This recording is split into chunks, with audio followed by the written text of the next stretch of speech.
Hey friends, welcome back to Canbeat. Huh? Don't forget, everyone is genius.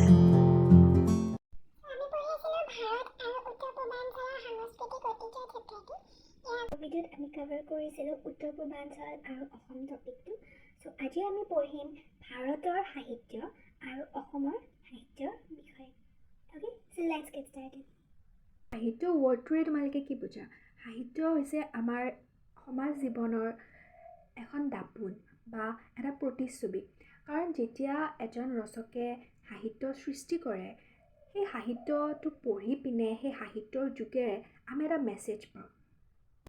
সেই মেছেজটো আমি আমাৰ বাস্তৱ জীৱনৰ লগত জড়িত হ'ব পাৰে বা কাল্পনিক হ'ব পাৰে, কিন্তু সেই লেখকজনৰ যি চিন্তা শক্তি, যি বৌদ্ধিক শক্তি বা তেওঁৰ যিটো আচলতে সাহিত্য মানে হৈছে এটা লিখন শিল্প।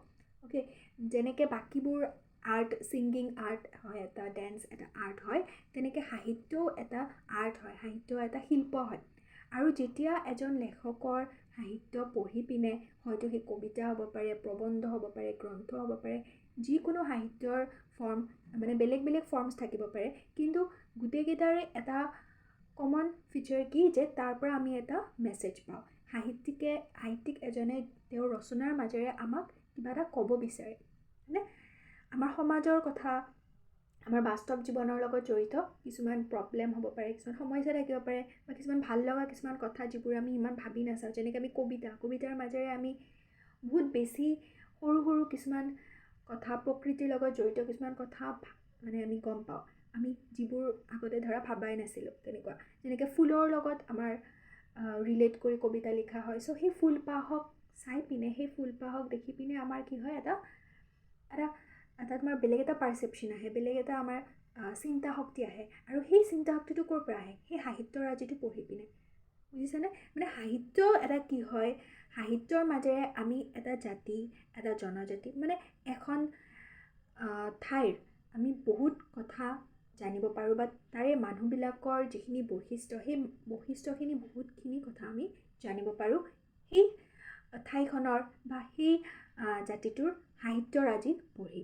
চ' সেইকাৰণেতো আমাক এই চেপ্টাৰটোত ভাৰত আৰু অসমৰ সাহিত্যৰাজিসমূহৰ কথা দিয়া আছে, যে সাহিত্যই কেনেকৈ সংস্কৃতিত প্ৰভাৱ পেলায়, সাহিত্যটো কিয় সংস্কৃতিৰ এটা উপাদান, বুজিছা? চ' ফাৰ্ষ্ট আমি চাওঁ যে ভাৰতৰ সাহিত্যৰ কথা।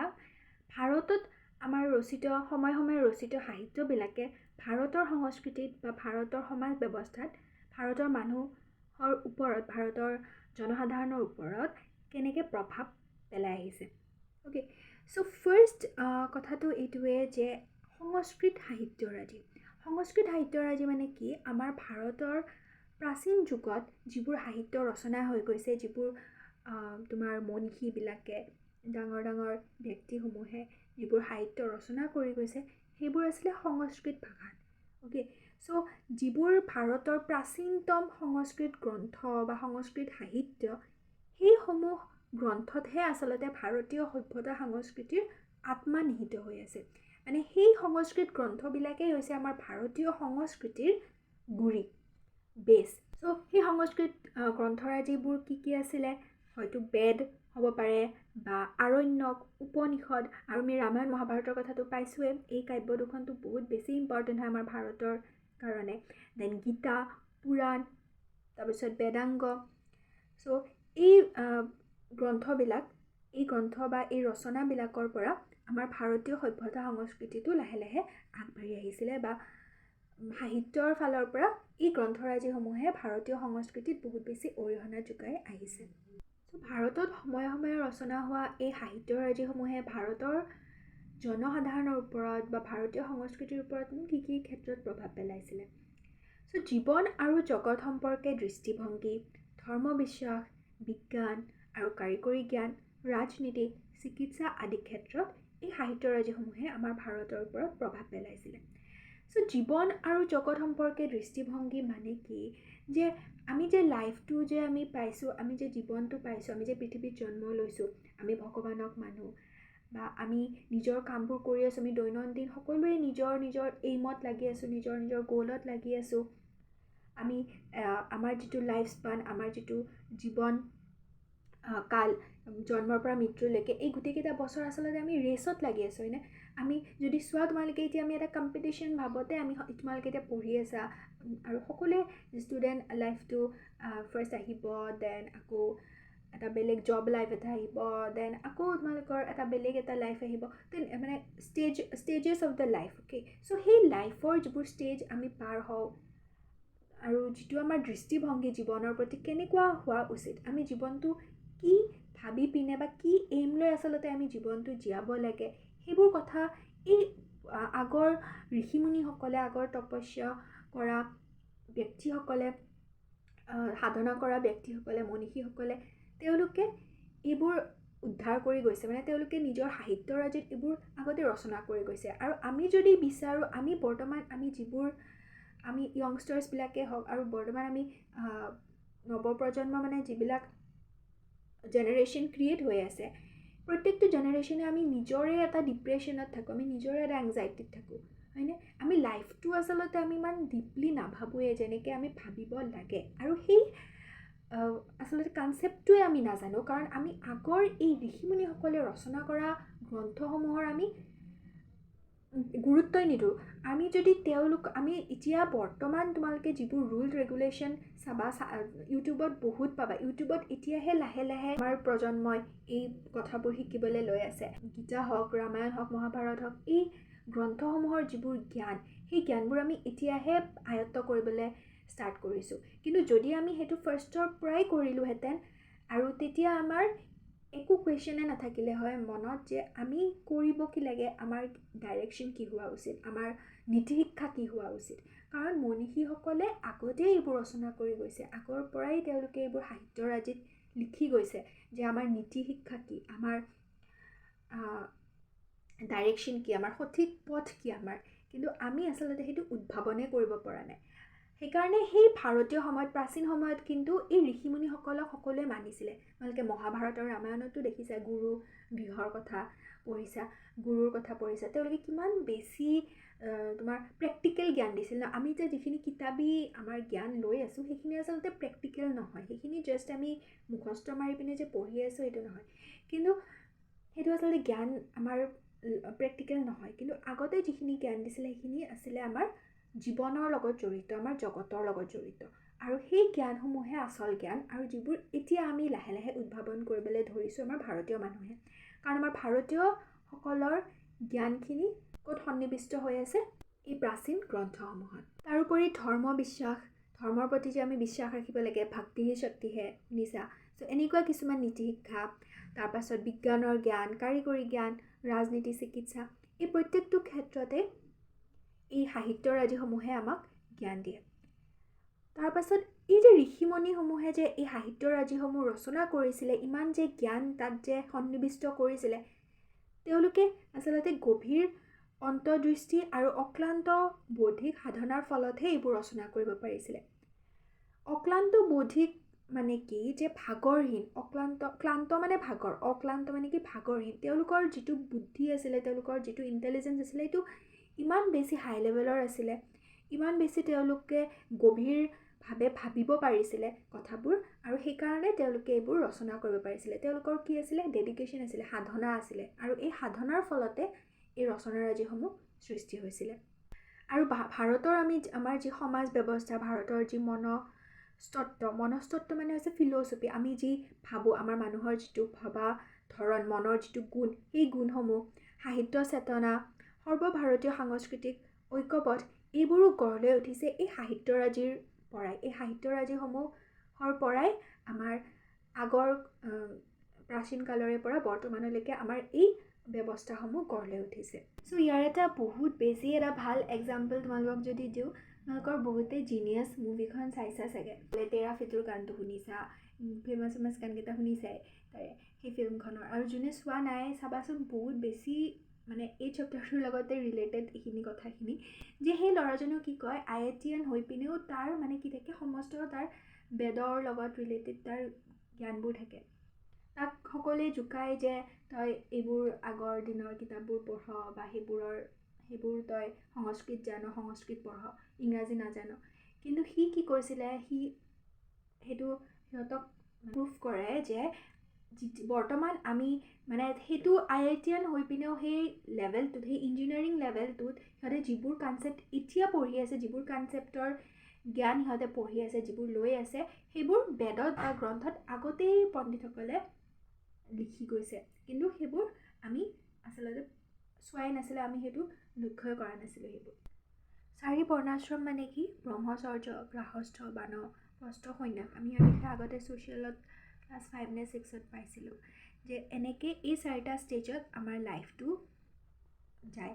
এতিয়া আমাৰ গুৰু গৃহত থকাৰ কাল আছিল, গুৰু গৃহত থাকিব লাগিছিলে, যেনেকৈ তোমালোকে মহাভাৰতত দেখিছা, অৰ্জুন হওক বা যুধিষ্ঠিৰ হওক, সিহঁতে গুৰুকুলত থাকি পিনে, গুৰুৰ গৃহত থাকি পিনে শিক্ষা গ্ৰহণ কৰিছিলে। চ' সেই যিকেইটা ষ্টেজ আছে, ব্ৰহ্মচৰ্য, গাৰ্হস্থ্য, বানপ্ৰস্থ, সন্ন্যাস, এইবিলাক কনচেপ্টবোৰ সেই গ্ৰন্থসমূহত আছিলে। তেনেকৈ জন্মান্তৰবাদৰ কনচেপ্ট, জন্মান্তৰবাদ মানে আমি যে পূৰ্বজন্ম যে লওঁ, পূৰ্বজন্ম যে হয়, সেইবোৰ কনচেপ্ট।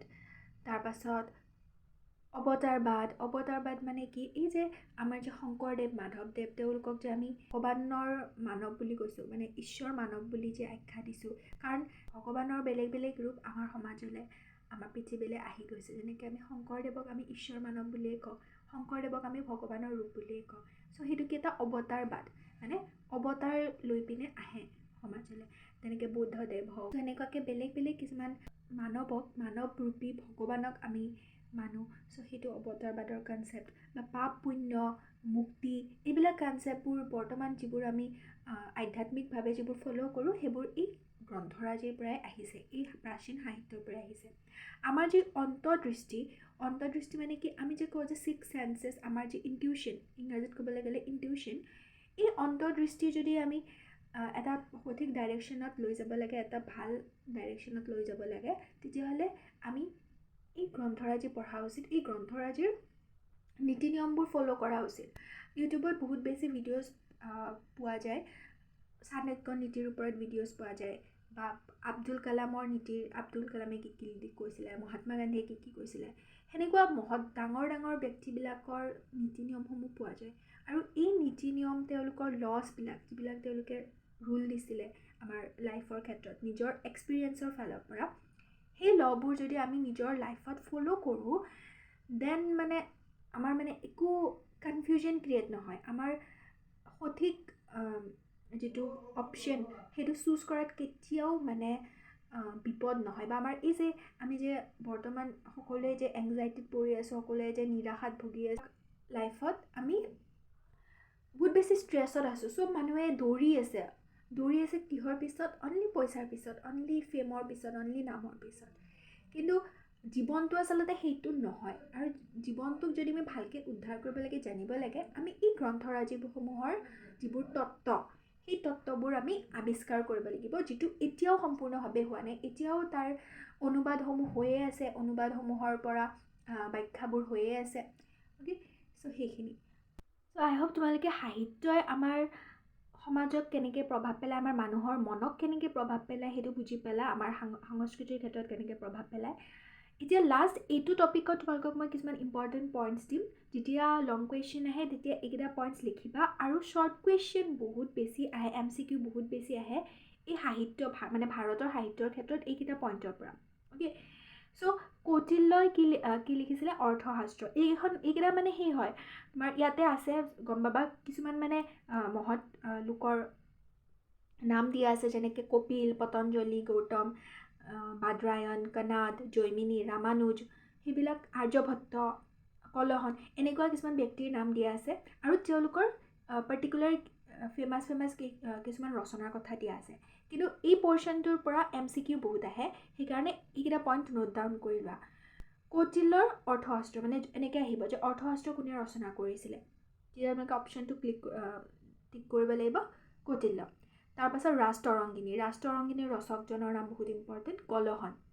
অ'কে, এইখন এখন বুৰঞ্জীমূলক গ্ৰন্থ হয়।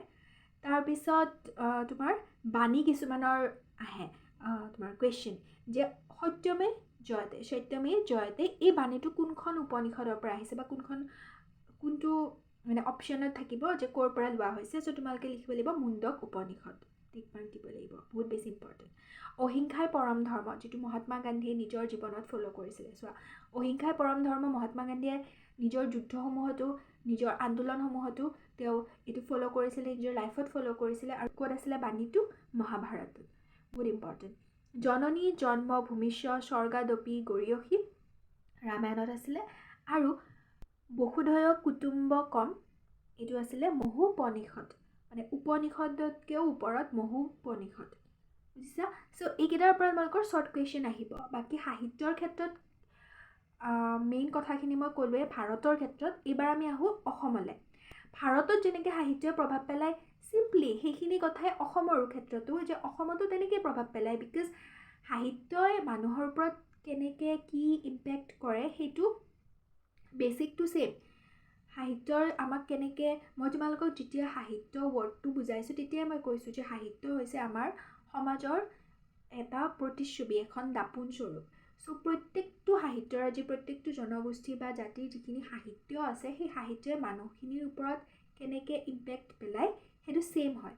বাট যিবোৰ আৱিষ্কাৰ আছে সেইবোৰ বেলেগ বেলেগ। যেনেকৈ 4 বৰ্ণাশ্ৰম, জন্মান্তৰবাদ, কাৰিকৰী শিক্ষাসমূহ, তাৰপিছত অৱতাৰবাদ, এইবোৰ ভাৰতীয় সাহিত্যৰ একোটা বৈশিষ্ট্য, যিবোৰ আমেৰিকা বা যিবোৰ বেলেগ দেশৰ, বেলেগ জেগাৰ সাহিত্যৰাজিত নাথাকিব পাৰে।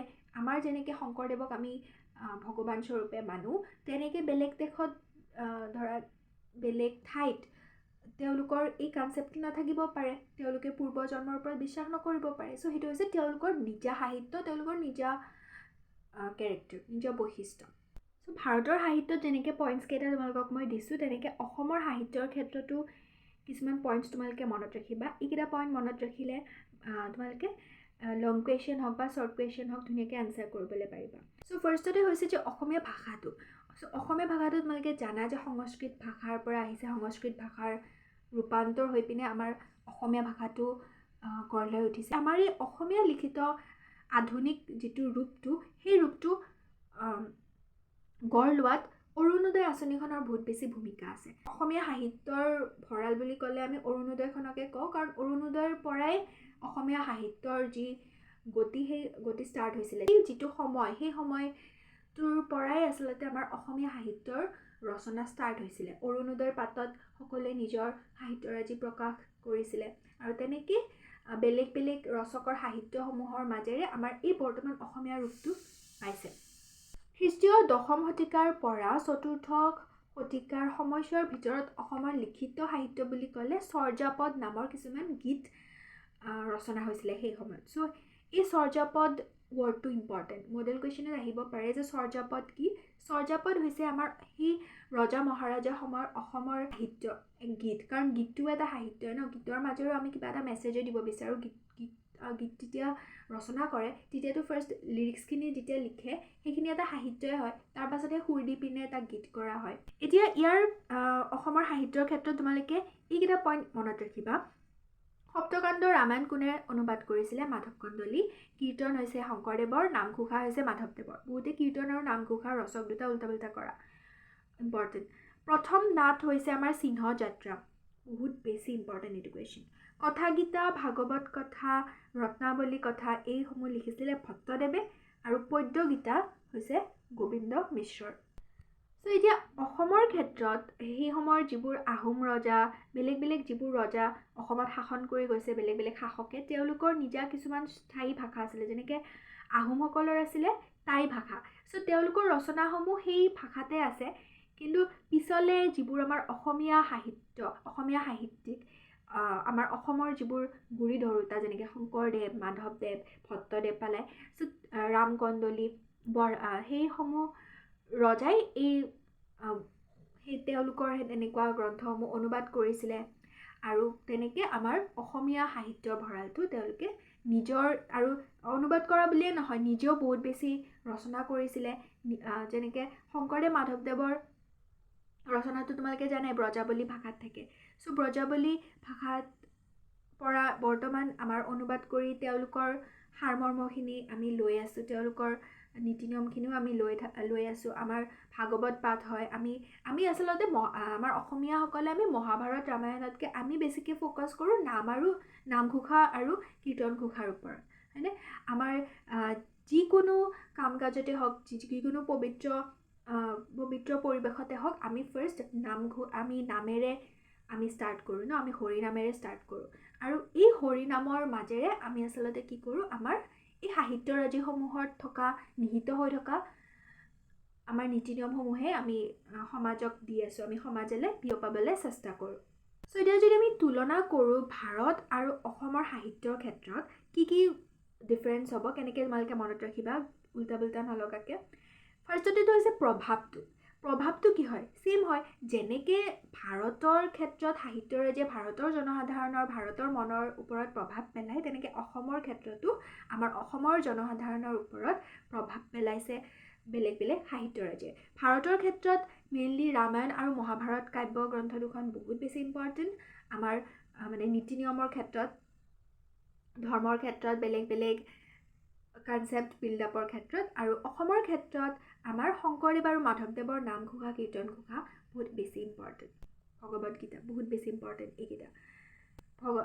তাৰপাছত কথাগীতা, কাৰণ ভাগৱত কথা এইবিলাক মানে আমাৰ অসমীয়া ভাষাত বা মানে আমাৰ অসমৰ ক্ষেত্ৰত অসমৰ সাহিত্যিকসকলে নিজাকৈ অনুবাদ কৰিছিলে, নিজাকৈ তেওঁলোকে সেইবোৰ নিজৰ এটা ৰূপ দিছিলে, নিজৰ এটা টাচ দিছিলে। চ' সেইকাৰণে সেইসমূহ গ্ৰন্থ আমাৰ অসমৰ কাৰণেও বহুত ইম্পৰ্টেণ্ট। তেনেকৈ ৰচকসকলৰ নাম তোমালোকে উল্টা পুল্টা নকৰিবা।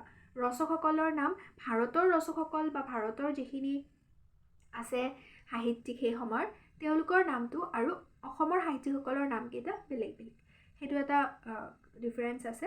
আৰু ভাষাৰ ক্ষেত্ৰত আমাৰ অসমৰ ক্ষেত্ৰত অসমৰ যিবোৰ শাসকসকলে যিবোৰ শাসন কৰি গৈছে, তেওঁলোকৰ নিজৰ স্থায়ী কিছুমান ভাষা আছিলে।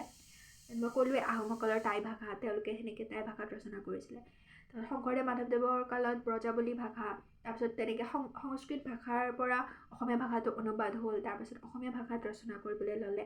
চ' আমাৰ অসমৰ ক্ষেত্ৰত ভাষাটো বেলেগ সাহিত্যৰাজিৰ, আৰু তেনেকৈ ভাৰতৰ ক্ষেত্ৰত ভাৰতীয় ভাষাটো বেলেগ, বুজিছা? চ' এনেকৈ আমি মানে তুলনা কৰিব পাৰোঁ আমাৰ ভাৰতৰ সাহিত্য আৰু অসমৰ সাহিত্যৰ ক্ষেত্ৰত। লগ পাম নেক্সট ভিডিঅ'ত। Till then stay safe, stay happy, healthy. Bye বাই।